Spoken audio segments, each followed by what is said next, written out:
che sono fatte per alimentare la pesca professionale prima e la pesca sportiva soprattutto in tempi più recenti, che rappresentano probabilmente la principale via di produzione della fauna ittica ad oggi, che ancora una volta ci vede sempre come protagonisti, assieme in questo caso alla Spagna per le specie di interesse alieutico, quindi per la pesca sportiva introdotte.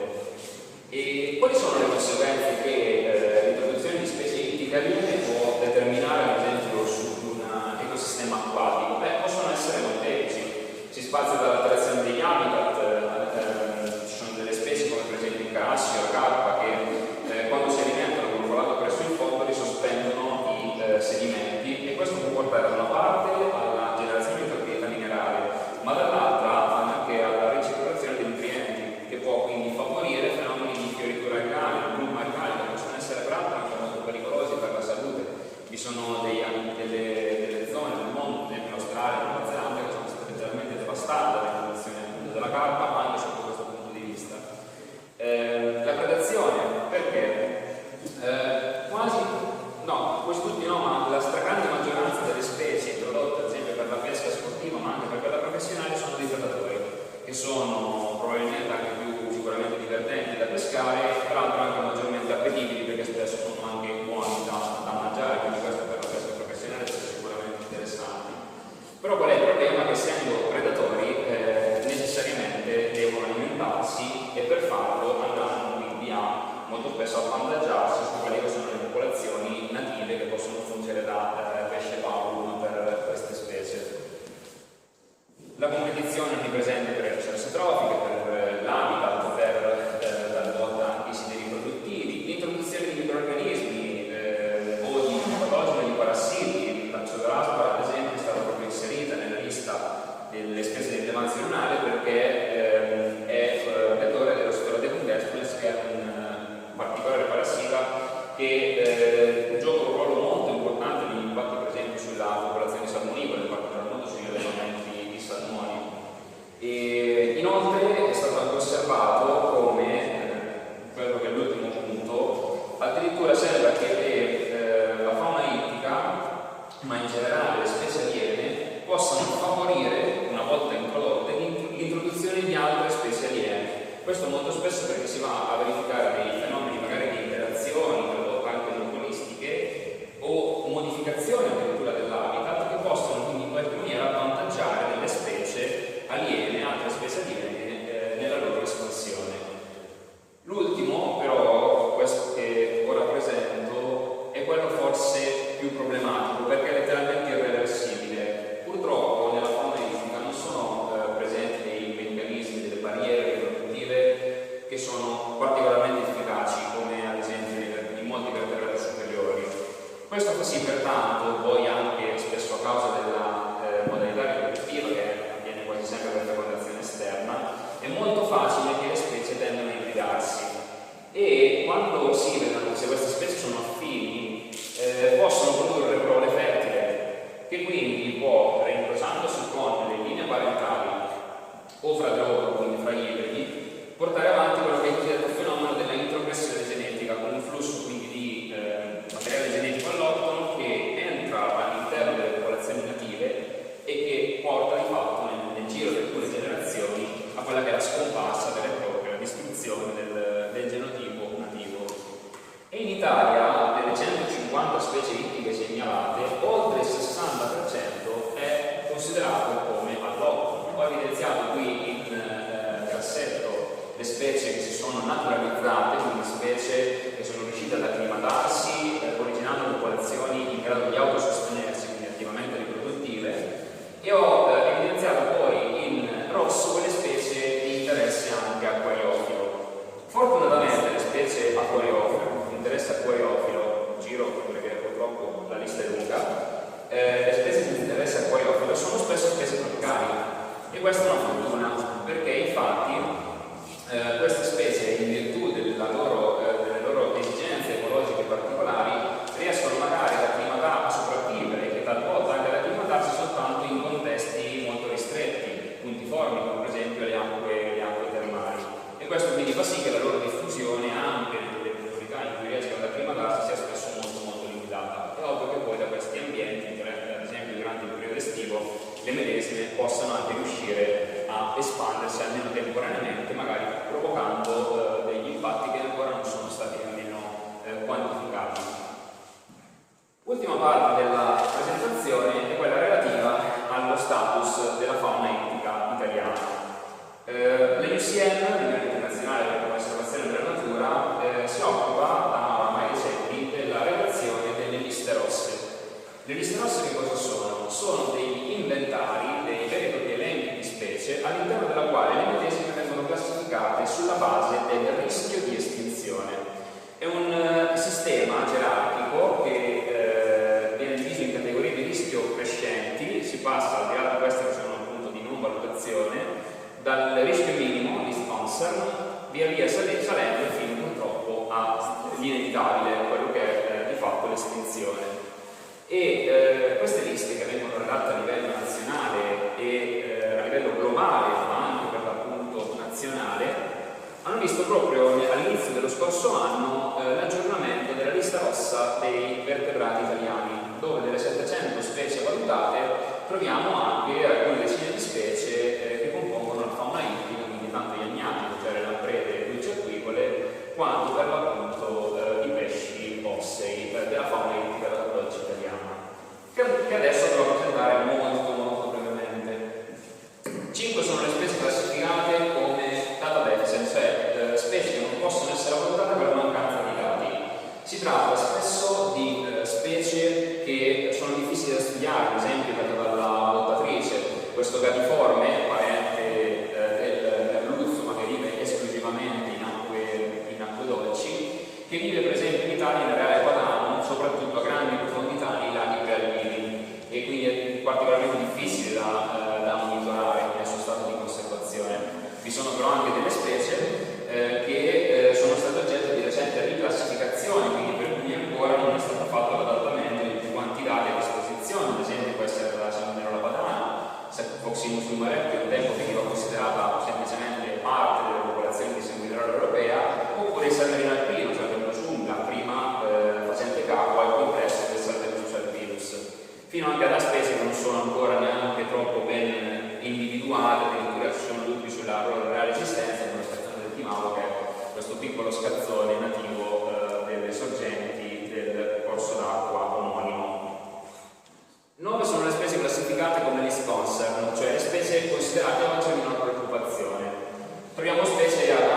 ampia diffusione, sia italiana, come il caso ad esempio del bairone, Elephanus, che è questo piccolo reocicide endemico italiano che è diffuso sia in Italia settentrionale che anche in buona parte di quella peninsulare fino alla Campania, ma anche specie addirittura che hanno un grande areale a livello europeo, come lo scazzone, come lo scorbio, uno scorfano d'acqua dolce, un fottile, il quale è ampiamente distribuito dai Balcani fino all'Europa centrale e settentrionale, passando anche per l'Italia, dove si ferma, dove appunto vive in tutto l'arco alpino e prealpino, si ferma in Italia peninsulare, lì c'è proprio al confine fra l'Umbria e la Toscana, e la Amalfi, scusate. Tuttavia, essere all'interno appunto di uno stato come questo, appunto di minore preoccupazione, non ci deve far dormire sonni troppo tranquilli. Per quale motivo? Ve lo spiego con uno degli esempi che porterò, ce ne ho uno per ogni categoria di rischio, con l'esempio appunto del cavedano. Il cavedano comune, Squamous squalus, è un endemismo, possiamo dire un subendemismo, considerando che lo condividiamo anche con una piccola parte di Slovenia e Croazia e con anch'esso un pezzetto di Svizzera, però comunque è un tipico endemismo italico, è distribuito ampiamente in tutta l'Italia settentrionale e tutta l'Italia peninsulare fino alla Calabria, isole escluse. È stato poi ampiamente trasformato perché è una specie di grande interesse per quanto riguarda la pesca sportiva. È una specie che peraltro poi dimostra un'ampia valenza ecologica, quindi si adatta a vivere dai tratti diciamo, medio alti dei corsi d'acqua fino quasi all'ambiente di foce, riesce addirittura anche a vivere tranquillamente in lago ed è ben adattabile, non è particolarmente suscettibile nei confronti delle alterazioni degli habitat, addirittura talvolta anche di forme di inquinamento organico. Tuttavia questa specie negli ultimi anni, ma a livello puntiforme, quindi a livello proprio locale, in alcune realtà, è letteralmente scomparsa. questa scomparsa, che ancora oggi deve essere ben indagata anche oggetto di studio, probabilmente può essere dovuta all'azione combinata di più specie ittiche aliene che sono state introdotte negli ultimi decenni in Italia, come il siluro, che è questo grande simiforme est europeo, che è un predatore e che quindi può andare a predare le popolazioni native di Cavedano. Specie competitrici come l'aspio, Leuciscus aspius, che è un leuciscide anniano, che a livello ecologico è abbastanza sovrapponibile al Cavedano, e quindi la competizione è sicuramente molto forte, ma di nuovo il problema principale è rappresentato sicuramente da lui, il Cavedano europeo, Squalius cephalus, che è una specie di cavedano transalpino introdotto per la pesca sportiva e che questa specie purtroppo può andare a liquidarsi con il cavedano comune, portando avanti quel fenomeno di cui parlavo precedentemente, della duplicazione progressiva, che contribuisce pertanto alla rarefazione di questa specie.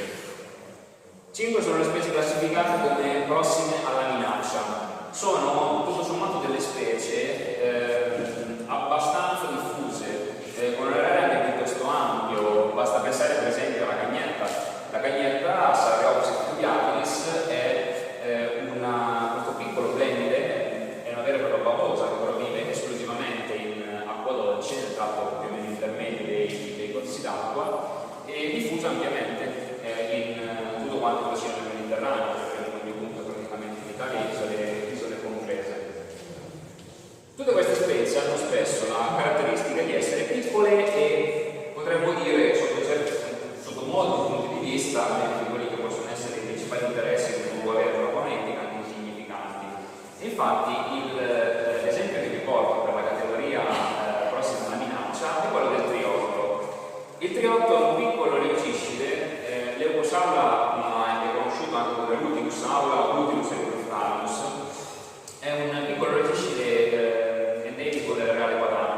che è stato poi trasformato accidentalmente con le semine effettuate più o meno a partire dagli anni 80, 70, 80 con il materiale padano per la pesca sportiva anche nel resto d'Italia. Questa specie di piccole dimensioni non ha alcun tipo di interesse dal punto di vista ieutico, non ha alcun tipo di interesse dal punto di vista gastronomico, a volte si confonde anche abbastanza, soprattutto per le persone che magari non sono particolarmente avide a riconoscere i pesci,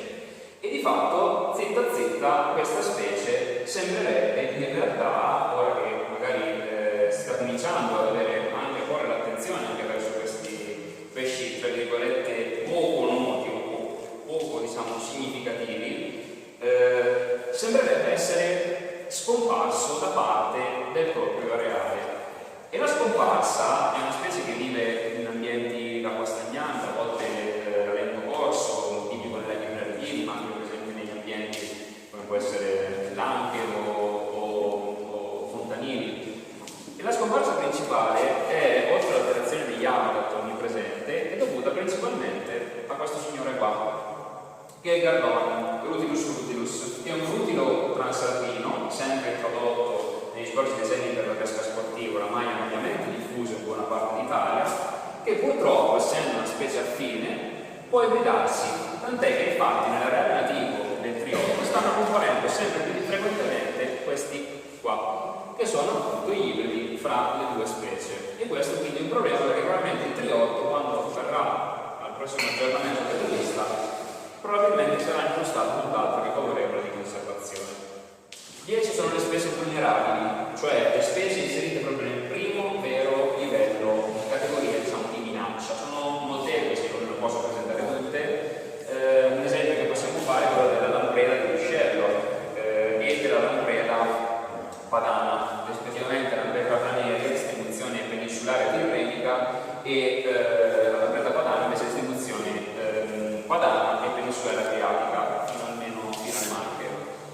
Sono delle specie che, a differenza delle altre lamprede analome, vivono esclusivamente in acqua dolce, sono particolarmente suscettibili alle alterazioni ambientali dell'habitat, in particolar modo proprio a livello proprio fisico, perché queste specie hanno delle forme larvarie inocenti che vivono infossate all'interno dei substrati e rimangono per anni per poi metamorfosare e migrare verso monte per la riproduzione. tanto l'alterazione degli habitat quanto anche l'introduzione della continuità fluviale ha determinato un importante declino in alcuni casi di queste specie talvolta anche particolarmente suscettibili, come il copita barbatello, come il copita mascherato, che qui ho riportato,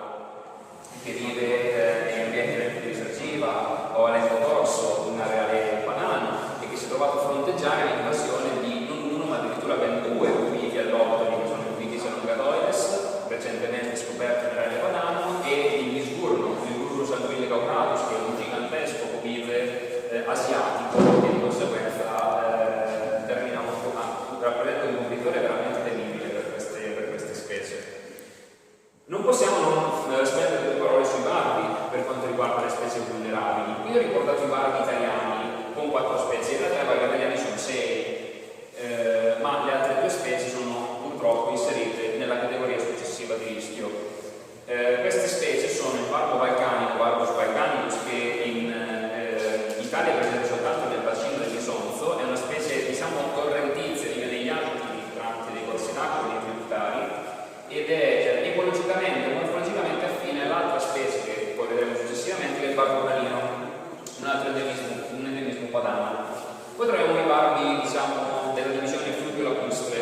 che sono barbi di grandi dimensioni, che comprendono il barbo padano, Barbus plebeus, un barbo quindi di grandi dimensioni e ad area di distribuzione padana. Il barbo viverino, che è appunto inserito nella categoria successiva, che è di fatto un barbo che vive nei corsi d'acqua tirrenici, compresi fra il Magra e il Tevere, e queste due new entry, possiamo dire, della fauna ittica italiana. Lui in particolar modo, che è una specie nuova, è il Barbus samniticus, che è stato descritto proprio nel 2021, una specie nuova, è un barbo fondamentalmente abruzzese dei corsi d'acqua del versante adriatico, e il barbo campani, rivalidato da una vecchia descrizione di costa del 1848, il quale invece ha un areale che si sviluppa lungo l'Italia centro-meridionale e meridionale, soprattutto nel versante tirrenico. Indipendentemente comunque da nomi e distribuzione e quant'altro, tutti quanti questi barbi, compresi gli altri 2 che vedremo successivamente, sono purtroppo messi in serio pericolo da soprattutto questo tizio qua, che è il barbo europeo, Barbus var. Le 2 specie sono infatti vicarianti, si escludono vicendevolmente. Il ghiozzo padano ha questo areale di distribuzione padano-veneto, il ghiozzo di Ruscello invece ha questo areale tosco-laziale. Questi 2 areali non si sovrappongono, presumibilmente le 2 specie non si sono mai incontrate, però purtroppo sul finire degli anni 80, a seguito di un'introduzione accidentale, in quanto frammisto gli stock di materiale padano proveniente appunto dal nord d'Italia introdotti nei fiumi del centro Italia per la pesca sportiva, è arrivato nei corsi d'acqua in cui viveva purtroppo il ghiozzo di Ruscello. Qui si sono quindi subito, entrando in contatto, venuti a creare dei fenomeni di interazione competitiva, che ha portato anzitutto le 2 specie, che sono molto simili dal punto di vista ecologico, a competere per l'habitat, a competere per le risorse anche alimentari. Fra le 2 si instaura un fenomeno di mutuo antagonismo, con predazione quindi reciproca delle fasi giovanili nei confronti delle fasi giovanili, e tuttavia il principale problema dell'interazione tra queste 2 specie è quello legato alla competizione per i siti riproduttivi, in quanto queste 2 specie, che hanno una caratteristica, una biologia riproduttiva che è in parte sovrapponibile, in queste 2 specie i maschi durante il periodo primaverile si ritagliano sul fondo del corso d'acqua in cui vivono, un piccolo fazzoletto di fondale, di solito presso un masso, un sasso sommerso. Qui sotto i maschi scavano, ricavano quindi una tana, all'interno della quale attirano le femmine con rituali di corteggiamento che sono peraltro anche piuttosto complessi, e qui la femmina poi depone le uova sulla volta del medesimo, andando a poi portare avanti nel caso dei maschi cure parentali. Il problema principale è che purtroppo il ghiozzo di Ruscello manifesta questo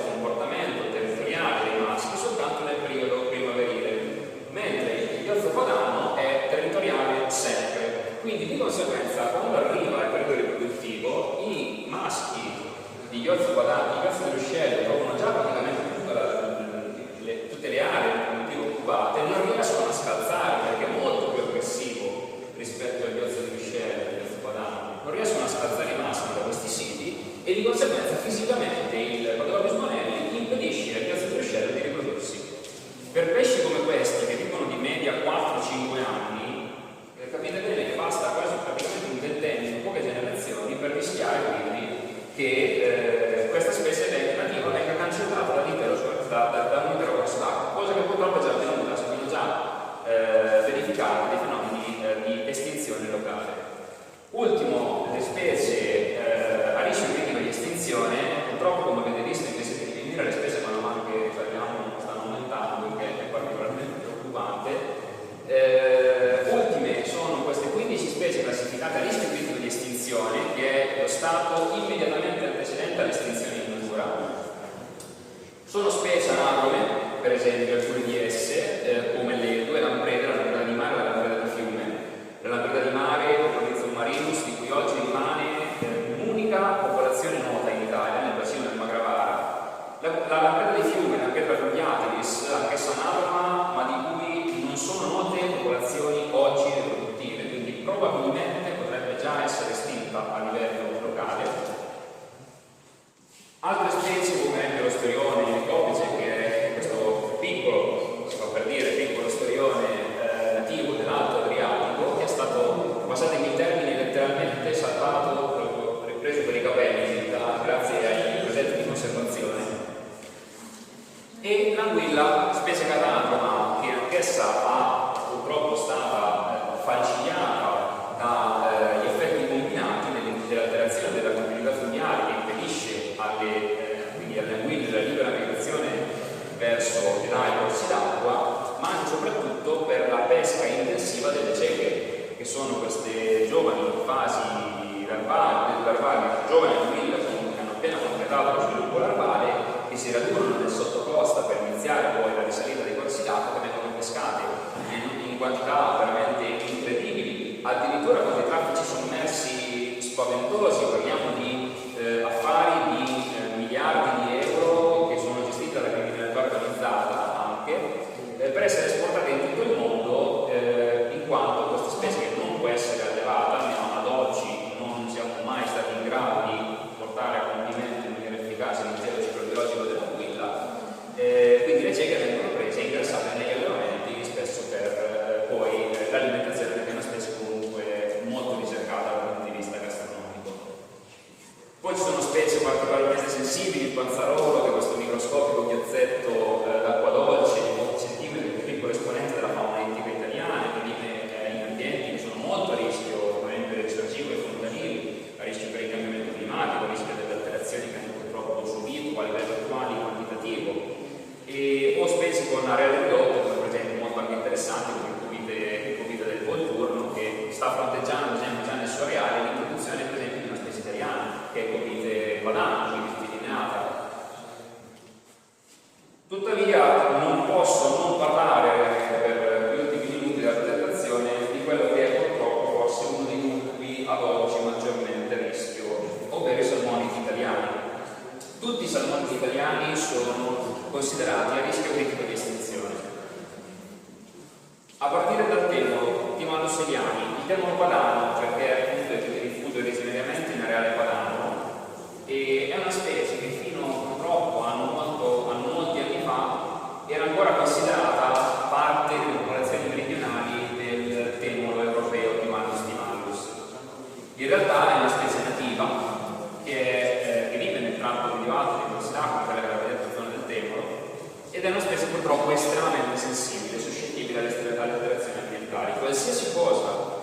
che abbiamo menzionato anche fino ad oggi, che ha determinato impatti sui corsi d'acqua nella zona del temolo, a livello della temperatura, a livello delle portate, a livello della continuità fluviale, gli interventi in alto, la scomparsa delle zone riproduttive, tutto questo ha portato di fatto alla scomparsa dell'habitat del temolo e di conseguenza alla rarefazione estrema di questa specie, che negli ultimi decenni è letteralmente scomparsa da quasi tutto l'areale originario, purtroppo difficilmente potrà ritornare a causa della introduzione oramai per via di 20 anni del tema europeo nelle acque italiane. E oggi rimangono soltanto due popolazioni pure in Piemonte, isolate, piccole e particolarmente peraltro anche a rischio a causa del cambiamento climatico. I carpioni sono due specie così chiamate, che condividono il nome non tanto quanto strettamente imparentate tra di loro, ma se fanno sempre comunque parte di quello che è il grande complesso delle trote italiane, quanto piuttosto per quella che è la loro peculiarità, cioè sono due specie che si sono adattate a compiere l'intero ciclo biologico all'interno dell'ambiente lacustre. Sono due specie differenti, entrambi endemismi puntiformi, vale a dire sono delle specie endemiche native di areali estremamente ristretti, ovvero di due laghi. Il carpione dentata, salmon carpio, che è una specie pelagica che vive a grandi profondità nel lago, si riproduce a grandi profondità nel lago presso le sorgenti sommerse sul fondo del Venato, e il carpione del fibreno, salmon fibreni, che è un endemismo del piccolo lago di Posto Fibreno nel Frusinate, che è una specie invece addirittura quasi troglofila, cioè vive la sua vita quasi interamente all'interno dei sistemi carsici delle grotte che sono presenti sul fondo del lago. Entrambe queste specie, il cui status oggi a rischio di estinzione è veramente poco noto, perché sono anche specie molto difficili da osservare e da monitorare, sono minacciate a seguito dei cambiamenti che sono stati subiti dagli ambienti di vita, ovviamente, di queste specie veramente importanti. In ultimo, le trote. Le trote sono in Italia, possiamo dire, tre specie. La trota marmorata, salmo marmoratus, che è questa grossa, enorme trota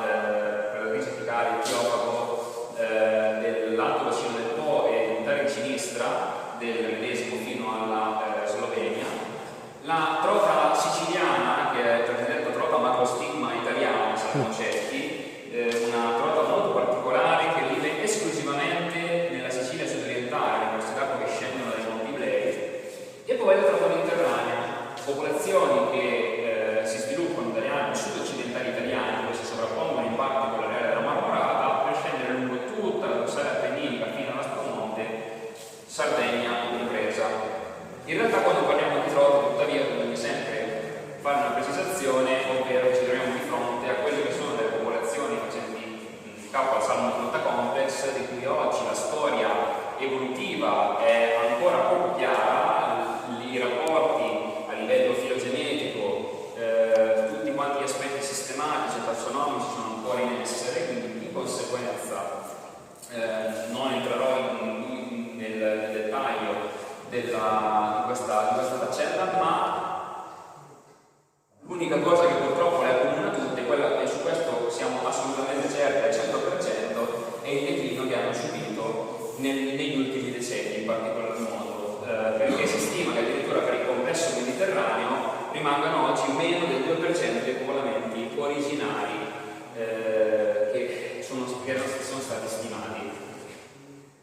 Le alterazioni degli habitat, il cambiamento climatico, l'introduzione di specie aliene, tutto quanto quello che noi abbiamo visto fino ad oggi è responsabile del declino, ovviamente, di queste specie. L'alterazione di habitat in particolar modo per la trota marmorata, che vivendo in ambiente pedemontano è molto più suscettibile in quanto molto più vicina, tra virgolette, alla civiltà, all'uomo, quindi effetti e impatti di tutte anche le attività antropiche. Molto meno rispetto per quanto riguarda le altre due trote. Tutte e tre comunque sia sono fondamentalmente a rischio a causa dell'introduzione della trota atlantica. Salmo truta, una specie che è stata introdotta più di 150 anni fa in Italia, ripopolata e introdotta praticamente in tutte quante le acque salmonidi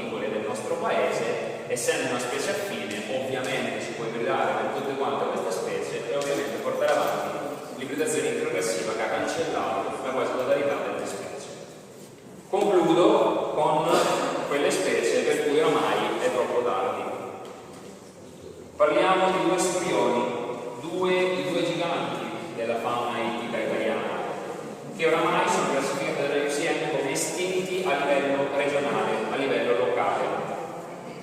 2 specie anatome che risalivano ai corsi d'acqua italiani per la riproduzione, 2 specie che purtroppo sono state annientate dall'effetto combinato della pesca. Sapete benissimo quanto gli storioni siano ricercati, non tanto per la carne, ma soprattutto per la produzione di uova con cui viene fatto il caviale, e 2 specie che sono poi state assolutamente distrutte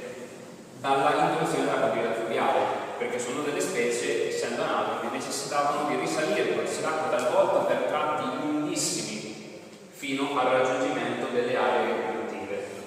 Specie così longeve che magari si riproducono la prima volta dopo 15 o 20 anni, forse più, pescate da un lato e impossibilitate a riprodursi dall'altro, purtroppo non potevano far altro che estinguersi, che è peraltro la sorte che queste 2 specie a livello globale, a queste 2 specie a livello globale stanno andando incontro, perché lo storione comune, Cipensis sturio, è una specie che è stata cancellata letteralmente da praticamente tutto il proprio areale, che comprendeva tutto il bacino del Mediterraneo, le coste atlantiche fino al nord d'Europa, e oggi rimane come unica popolazione nota nel delta della Gironde in Francia. E lo storione ladano, in cui erano conosciuti 4 nuclei importanti, un nucleo ponto-caspico diviso nelle 2 popolazioni del Mar Nero e del Mar Caspio, che sono ridotte oggi al Lumicino, un nucleo nel Mar Egeo, anch'esso estinto, e uno nel Mar Adriatico, dove il ladano risaliva per quando viveva, e risaliva il fiume Po principalmente per la riproduzione, e dove vedete era appunto pescato fin dai tempi storici, si parla addirittura dei romani che già pescavano il ladano. La presenza del ladano oggi nelle acque italiane è imputabile a progetti di conservazione che stanno cercando di ricostituire un nucleo riproduttivo di questa specie. E con questo ho finito.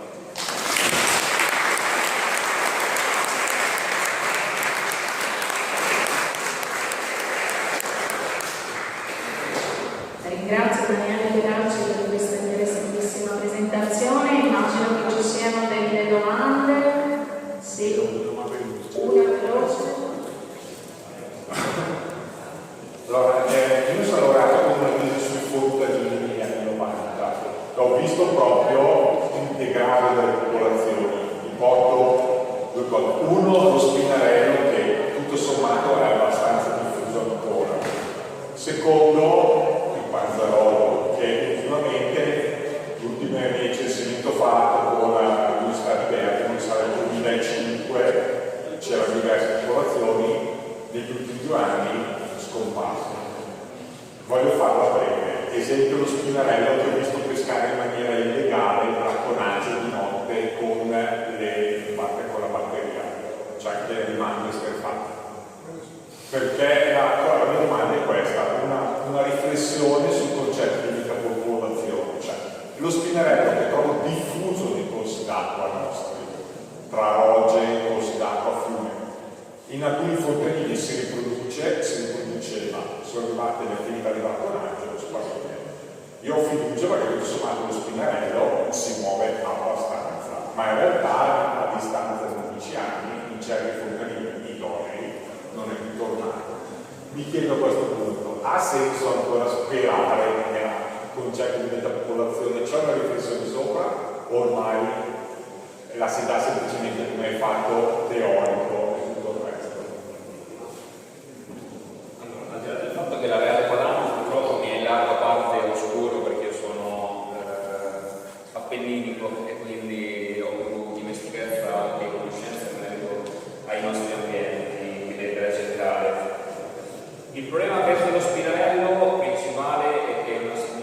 non credo sia una specie particolarmente mobile,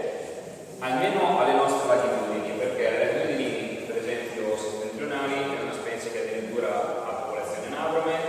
che migrano per tratti anche lunghissimi, mentre invece credo che in Italia sia rimasto molto più confinato proprio a questi ambienti idonei. Quindi il problema, più che forse di metapopolazione, credo che sia di continuità ecologica per la mancanza